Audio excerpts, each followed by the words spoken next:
नमस्कार दोस्तों, मैं महेंद्र शर्मा स्वागत करता हूं मेरे YouTube चैनल में आपका। उम्मीद करता हूं आप खुश और स्वस्थ हैं दोस्तों आइए दिखाते हैं आपको एक बहुत ही जबरदस्त डिबेट जिसमें ताहिर गोरा और मेजर गोरावारिया ने बहुत ही जबरदस्त विश्लेषण किया है अफगानिस्तान की पाकिस्तान नीति का।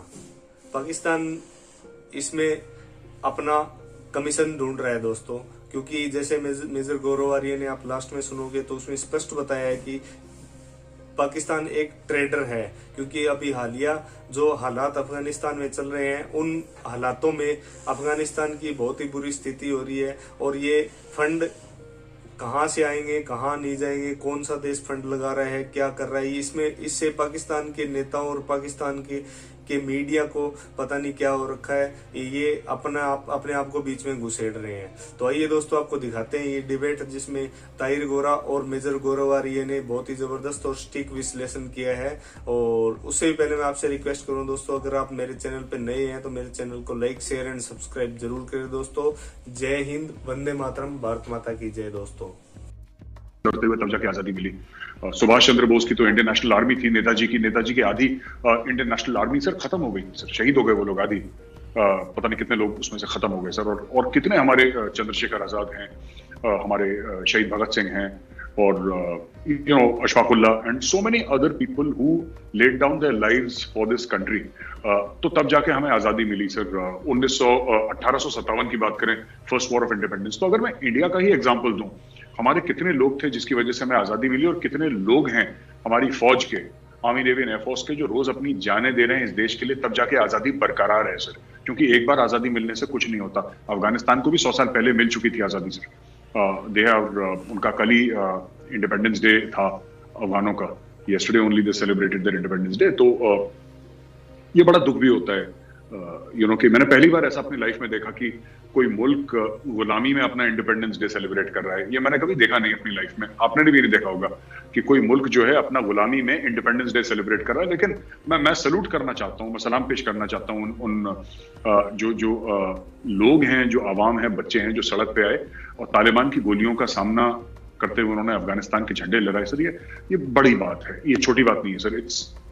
It requires great courage and valor to do that in the face of such adversity.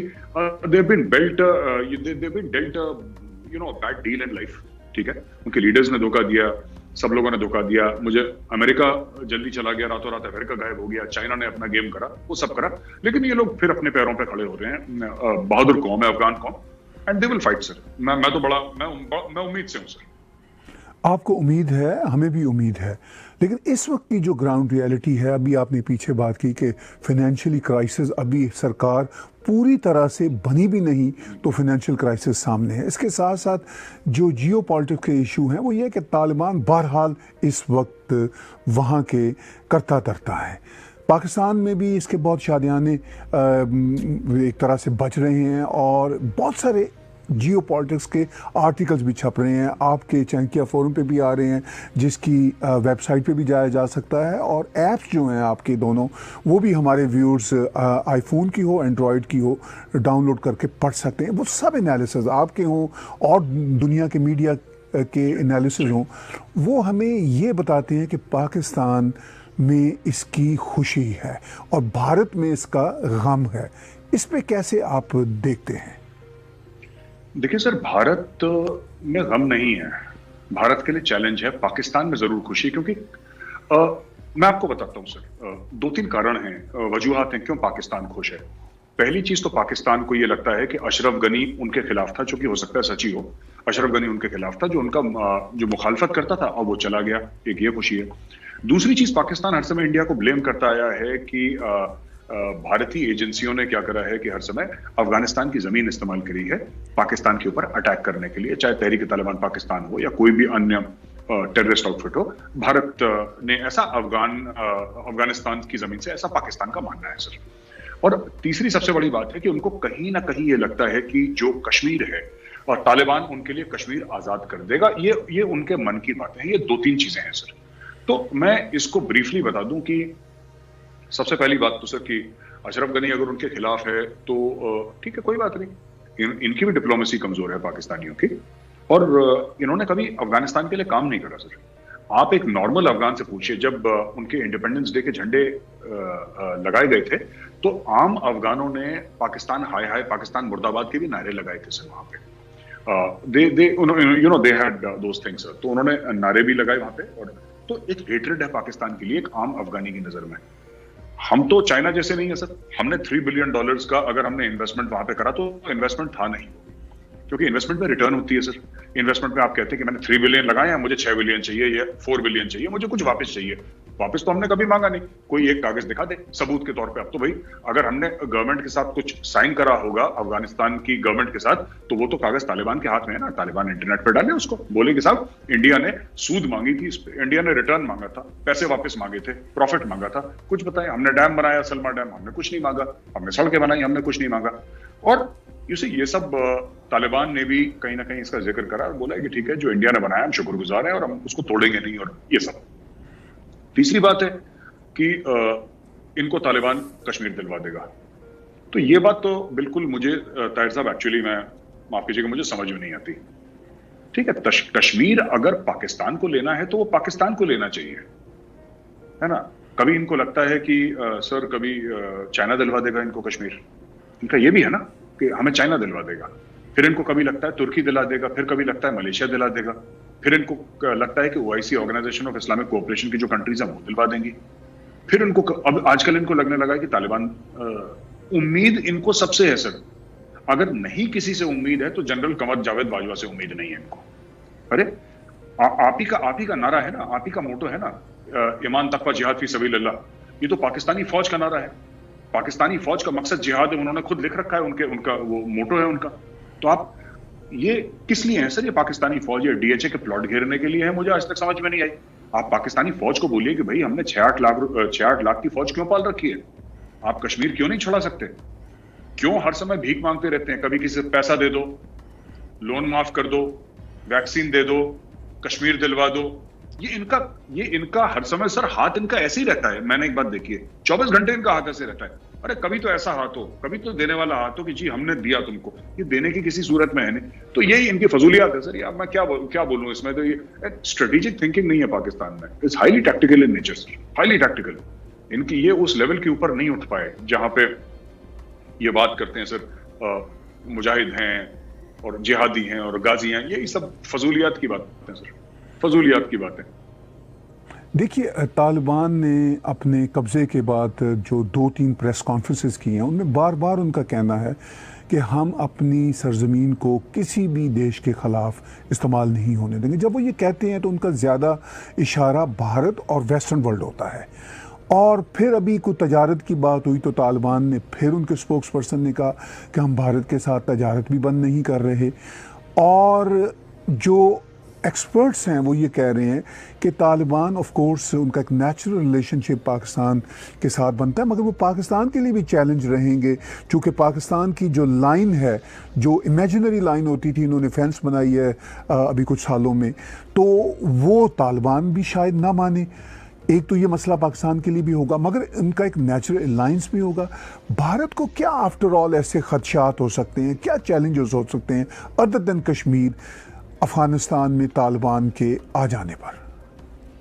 Sir 2-3 चीजें हैं। मैं आपको बताता हूं कि जो ड्यूरेंट लाइन है सर, तो वो तो मानते नहीं सर। ये पश्तून जनरली ना ग्रेटर अफगानिस्तान की बात करते हैं, ग्रेटर पख्तूनिस्तान की बात करते हैं, they don't believe in the Durand line. पहली बात तो ये है सर। दूसरी बात ये है कि मुझे लगता नहीं है कि अब नेचुरल एक अलायंस है पाकिस्तान और अफगान तालिबान के बीच में। और मैं इसलिए कह रहा हूं क्योंकि एक जमाना था जब तालिबान को पाकिस्तान की जरूरत थी। उनके सेफ हाउसेस थे, उनके पाकिस्तान में रहना वगैरह।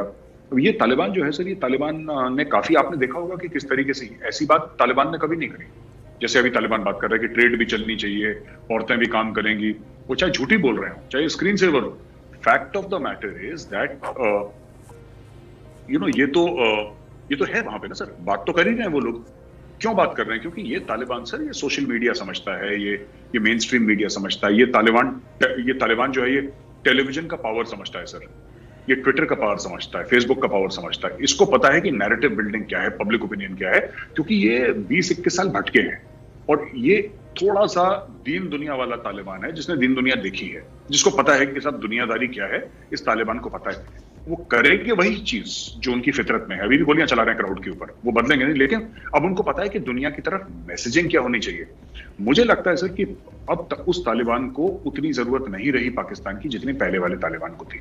क्योंकि मैं आप ही के प्रोग्राम में मैंने पहले भी बोला था सर कि अब देखिए, ये जब चीन में गए थे सर, चीन के विदेश मंत्री से मिलने के लिए, जो एक्सटर्नल अफेयर्स मिनिस्टर है वांग यी, तो किसी पाकिस्तानी के थ्रू नहीं गए सर, डायरेक्टली इनको कॉल आया। इनको रशिया से, अमेरिका से, इंडिया से, तजाकिस्तान से, ईरान से, इनको डायरेक्टली कॉल आ रहे हैं। तो जो पाकिस्तान हर समय जो पैसे खाता था सर बीच में बिचौलिया बनने के, याद है आपको 50-60s में उसने पैसे बीच में खा लिए थे अमेरिका और चाइना को आपस में मिलवाने के। तो पाकिस्तान हर समय वो ट्रेडर वाला काम करता है, ये कमीशन एजेंट जो होते हैं ना सर, कि मैं कमीज बनाता हूं, आपको बल्क में कमीज खरीदनी है, तो हम दोनों की मीटिंग कराई और 2% ले लिया। वो पाकिस्तान का गेम रहा है, क्योंकि पाकिस्तान का भी इंडस्ट्री तो ठप बैठी है सर, उन्हें करना कुछ है नहीं, ये बिचौलियापन का काम करना है। तो अब क्या है कि this Taliban does not require Pakistan. हाँ, इनके रिश्तेदार हैं, इनके पर्सनल बॉन्ड्स हो सकते हैं, और इनकी इमोशनल अटैचमेंट भी थोड़ी बहुत पाकिस्तान के साथ हो सकती है, हम इसके इनकार नहीं कर सकते। लेकिन जहां तक सत्ता में रहने की बात है, जहां पे पॉलिटिकल पावर की बात है, जहां पे सपोर्ट की बात है, आप एक बात बताइए सर, इनको चाइना ने रिकॉग्नाइज कर लिया, ठीक है साहब, इनको चाइना ने रिकॉग्नाइज कर लिया। चाइना ने बोला हम मैसिव इन्वेस्टमेंट करेंगे अफगानिस्तान में। अब आप बताइए, चाइना के साथ इनका बॉर्डर मिलता है, इनको पाकिस्तान चाहिए, किस लिए चाहिए सर?